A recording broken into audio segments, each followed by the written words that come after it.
All right, let's just jump right in with a pretty huge question. What if the Bible, as we know it, has been, well, corrupted? Today we're going to dig into a text that makes a really radical claim that to find the true message of Jesus, we actually have to tear apart the scriptures we've all grown up with. And here it is, the big provocative claim right at the center of this whole thing.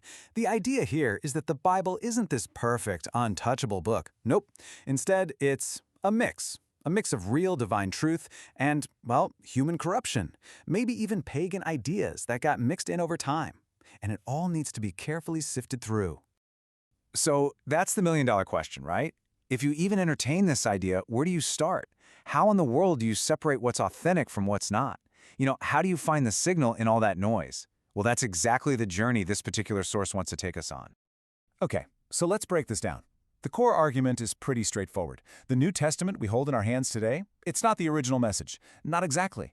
This view insists that we have to read it super critically. We got to put on our detective hats, basically, to uncover the real words of God that are supposedly hidden inside. And this idea isn't actually brand new. The text brings up this ancient group, the Ebionites, who had a fascinating belief. They said Jesus taught them to be good money changers, but not with coins, with scripture. The whole point was to learn how to spot the fakes, to filter out what this source calls theological gibberish, and get to the stuff that really matters, the words that can actually transform your life.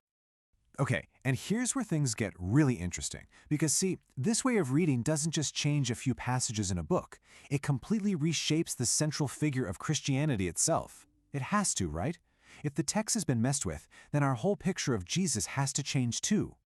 Just look at the shift this creates. On one side, you've got these phrases like, "I am the light."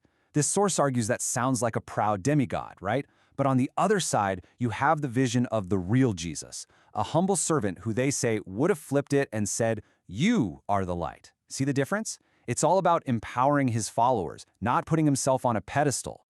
And while this leads to a massive theological split, a really big one, from this perspective, the whole doctrine of the Trinity, that's seen as a later addition, maybe even a pagan one. The argument is that the authentic Jesus was a strict monotheist who taught something much simpler, that the Father, and only the Father, is the one true God. And this really gets to the heart of it. Let's be super clear. In this interpretation, Jesus is not God. He's a human being, just like any of us. He was chosen by God, yes, but because of his incredible devotion and faithfulness. His humanity isn't just a footnote, it's the whole story. So, okay, if Jesus' whole identity gets reframed, then obviously his core teachings have to be looked at differently too. And that's what we're diving into next. We're going to see how really basic, foundational ideas like love and faith get completely turned on their heads. Let's start with the word love. We think of it as an emotion, right? A feeling? But this reading says, nope, that's a total misunderstanding. In the original context, love wasn't something you felt, it was something you did. It was devotion that you proved with your actions, by actually supporting the people in your community. And it's pretty much the same story with the concept of faith. It's not just about believing a list of ideas in your head. The text argues that a way better word is faithfulness. It's about a consistent, loyal devotion. To God, sure, but also to just keeping your promises. It's about being reliable. And all these ideas really boil down to three core actions. This is the practical rubber-meets-the-road part of the teaching. Number 1, justice, just doing what is right. Number 2, mercy, showing compassion to people. And number 3, faithfulness, being a person of integrity, someone who keeps their word. These are the three pillars of what this source calls a truly devoted life.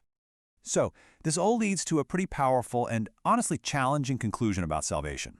A lot of theologies say you're saved by what you believe or what you say, but this rereading is incredibly blunt about it. It's your actions. Only your deeds have the power to save. Words and beliefs alone, they're not enough. All right, so how does any of this apply to us right now in the modern world? Well, the source uses this exact lens to take a critical look at modern Christian practices and some really common interpretations of famous sayings. The main argument here is that we often grab these famous sayings completely out of their original context, and that leads to some major misunderstandings. Let's look at 3 classic examples that you've probably heard a million times. Okay, first one, turn the other cheek. Now, a lot of people think this means you should just be a doormat and let anyone walk all over you. But in this view, no way. It wasn't a universal command to accept abuse. It was really specific advice for a tight-knit community. Basically telling brothers to work things out and reconcile instead of letting things blow up. Second example, the teaching about looking at a woman with lust. Again, context is everything here. This wasn't some blanket rule against feeling attraction. According to this source, it was a very specific command inside that community. Do not even think about betraying your brother by sleeping with his wife. Much more specific, right? And for our third one, blessed are the poor. This interpretation argues that this is not saying poverty is somehow a great or holy thing in and of itself. Instead, it's seen as a direct promise from Jesus to his disciples. He was acknowledging the very real stuff, the wealth, the security, that they gave up to follow him on his mission. Then the source points its finger at what it calls modern idols, things people worship instead of the one true God. And the first one on the list is kind of surprising, the Bible itself. The argument is that the book can become an object of worship instead of being a guide to action. The list also includes money, our own egos and self-interest, and what it calls demonic convoluted theology that just makes simple truths confusing. So, after tearing everything down, where does that leave us? Well, the final part of this text isn't about more theories or complicated ideas. It's actually a super simple, direct call to action. This quote right here, it basically sums up the entire philosophy. A tree is known by its fruit. It doesn't really matter what label you put on the tree or what complicated ideas you have about its roots. The only thing that actually proves what kind of tree it is the fruit it produces, the deeds. And it all boils down to this really simple, practical path.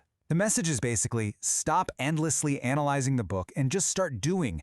Put the book down, go consider other people, show some compassion, pay your debts, be someone people can count on, and through it all, trust God. It's a message that's completely grounded in tangible, real-world action.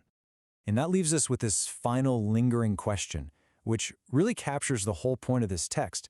It forces you to ask yourself, if a tree is known by its fruit, if a life is defined by its good deeds, by justice and mercy and faithfulness, then how much does the name on the label really matter? A pretty provocative thought to chew on.